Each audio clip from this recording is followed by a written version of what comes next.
ठहरिए महाराज, मैं आपकी प्रजा का एक मामूली व्यक्ति हूँ। क्या तुम इस जोड़े में नर और मादा की पहचान कर सकते हो? हाँ, कर सकता हूँ। तो फिर पहचान करके बताओ। तरुण उन दोनों मिट्टी की बत्तखों को गौर से देखता हुआ राजा से बोला। मैंने पहचान कर ली महाराज, पर उसका उत्तर मैं आज नहीं कल दूंगा। तरुण की बात सुनकर कलाकार राजा से बोला। ठीक है महाराज, मैं कल तक की प्रतीक्षा कर लूंगा, लेकिन मेरी एक शर्त है। यदि यह कल तक पहचान न कर सका तो इसे हर जाने के तौर पर उल्टा मुझे 50,000 स्वर्ण मुद्राएं देनी होगी। मुझे स्वीकार है। इतना बोलकर तरुण महल से बाहर निकल गया और रात में सारी घटना विनीता को बताता हुआ बोला। वो दोनों बतखें बिल्कुल एक जैसी है। तुमने बहुत अच्छा किया तरुण, उनकी पहचान करना बहुत आसान है। परंतु वो कैसे? विनीता कान में तरुण को कुछ बताने लगी। अगले दिन तरुण दरबार में पहुंचकर राजा से बोला। महाराज, वो दोनों बत्तखें मुझे दे दीजिए। कलाकार ने तुरंत वह दोनों बत्तखें तरुण के हाथों में पकड़ा दी। तरुण उन दोनों बत्तखों को गौर से देखकर एक बत्तख की ओर देखकर बोला। धागा बीच में ही अटक गया, इसका मतलब ये नर है, और दूसरी बत्तख के कान में धागा पिरोया गया है और धागा कान के आर पार हो गया है, इसका मतलब ये मादा है। महाराज, इनमें से मेरे दाएं हाथ वाली बत्तख मादा है और बाएं हाथ वाला नर है। राजा कलाकार से बोला। क्या तरुण ने जो बताया वो सच है? कलाकार बुरी तरह से चौंकता हुआ बोला। बिल्कुल सत्य है महाराज, मैंने दोनों में इतना ही फर्क रखा था जिसे इस नौजवान ने पहचान लिया। तुम शर्त जीत गए तरुण, मेरी तरफ से 50,000 स्वर्ण मुद्राओं का पुरस्कार ग्रहण करो। तरुण ने 50,000 स्वर्ण मुद्राओं की पोटली पकड़ ली। राजा तरुण से बोला। हमें बताओ, तुमने बतखों में फर्क कैसे किया? महाराज, धारणा है कि परिंदों में मादा के कान के छेद खुले रहते हैं। कलाकार ने शायद इसी धारणा के अंतर्गत ही जोड़ा बनाया था, जिससे मैंने अनुमान से पहचान लिया। राजा अजीत सिंह कलाकार से बोला। क्यों कलाकार, क्या ऐसी बात थी? सही बात है महाराज, मैंने इसी धारणा के अंतर्गत दोनों नमूने तैयार किए थे। यह सुनकर राजा हंसता हुआ तरुण से बोला। तरुण, तुमने हमारा सर ऊंचा कर दिया। हमें तुम पर गर्व है। मांगो, क्या मांगते हो? हम तुम्हारी एक इच्छा जरूर पूरी करेंगे। महाराज, समय आने पर मांगूंगा। अभी तो बस मेरी विनती यही है कि मुझे दरबार में बेरोक टोक आने जाने की आज्ञा प्रदान की जाए। तुम्हें आज्ञा दी जाती है। समय ऐसे ही बीतने लगा। धीरे धीरे इस बात को 5 वर्ष बीत गए। तरुण अब एक युवक बन चुका था। एक दिन राजा तरुण के साथ अपने बगीचे में खड़ा हुआ था कि तभी वही कलाकार 2 घोड़े लेकर फिर से आ पहुंचा और राजा से बोला। महाराज, मैं वही कलाकार हूँ जो पिछली बार आपके यहाँ अपनी शर्त हार कर लौट गया था। राजा हंसते हुए उससे बोला। इस बार क्या नई शर्त लेकर आए हो? महाराज, मेरे पास ये 2 घोड़ियाँ हैं। ये जोड़ा बिल्कुल एक जैसा है। इनमें से एक घोड़ी है और दूसरी घोड़ी की माँ है। पहचान करिए कौन माँ है और कौन बेटी। शर्त पहले वाली है।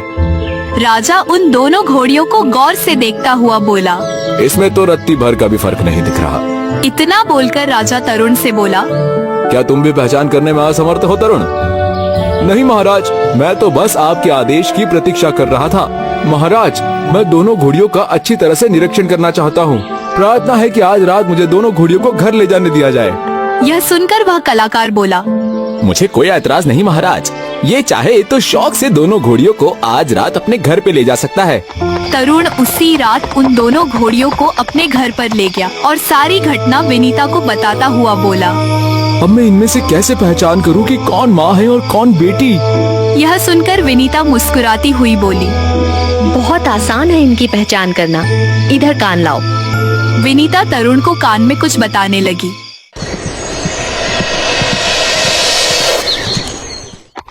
अगले दिन तरुण उन दोनों घोड़ियों को राजा के दरबार में लेकर पहुंच गया और बोला।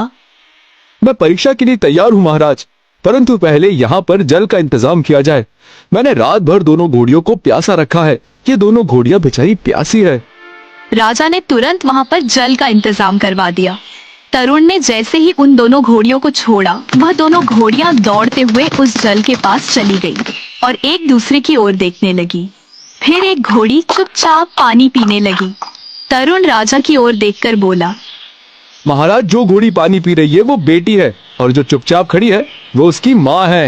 यह सुनकर कलाकार बुरी तरह से चौंक पड़ा। राजा कलाकार से बोला, क्यों कलाकार, क्या आदित्य ने सच कहा है? हाँ महाराज, मैं फिर से शर्त हार गया।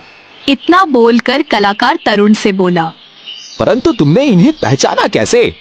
बहुत आसान था। हर माँ में अपनी औलाद के प्रति ममता होती है। माँ स्वयं भूखी प्यासी रहकर भी पहले अपनी औलाद का पेट भरती है। ये एक ईश्वरीय नियम है। ये दोनों घोड़ियां रात भर से प्यासी थी। अब जब इन्हें पानी दिया गया तो बेटी माँ को हटाकर खुद पी रही है। माँ के अंदर ममता का भाव है, इसलिए वह स्वयं प्यासी होते हुए भी पहले बेटी को पीने का मौका दे रही है।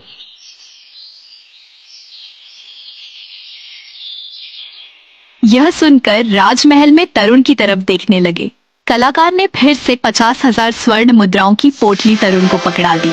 राजा खुश होते हुए तरुण से बोला, तरुण, तुमने 2 बार राज्य का सम्मान रखा और पुरस्कार भी जीते, परंतु मेरी इच्छा है कि मैं तीसरा पुरस्कार तुम्हें स्वयं दूंगा। बोलो, क्या मांगते हो? धन या राज दरबार में कोई प्रतिष्ठित पद? मुझे एक दिन का समय दीजिए महाराज, मैं कल सोचकर बता दूंगा। तरुण उसी रात सारी घटना विनीता को बताते हुए बोला, महाराज मुझसे प्रसन्न होकर पुरस्कार देना चाहते हैं माँ। अब तुम बताओ, मैं उनसे क्या मांगू? रुक्मणी गहरी सोच में डूबती हुई आदित्य से बोली, तुम राजा से धन मांगने के बजाय राजा से अधिकार पत्र मांगना। अधिकार पत्र? पर कैसा? यहाँ से कुछ दूर एक नदी है जिस पर एक पुल बना है। वह पुल वीरगढ़, संगमगढ़, रतनगढ़ राज्य को जोड़ता है। तुम्हें उनसे पुल का अधिकार पत्र मांगना होगा। अगर तुम कहती हो तो मैं ऐसा ही करूंगा माँ। लेकिन माँ, केवल पुल का अधिकार पत्र मांगने का कारण क्या है? मेरी समझ में नहीं आया। वक्त आने पर समझ जाओगे तरुण। मैं एक व्यापारी की बेटी हूँ। मैं जानती हूँ कि उस पुल का क्या महत्व है।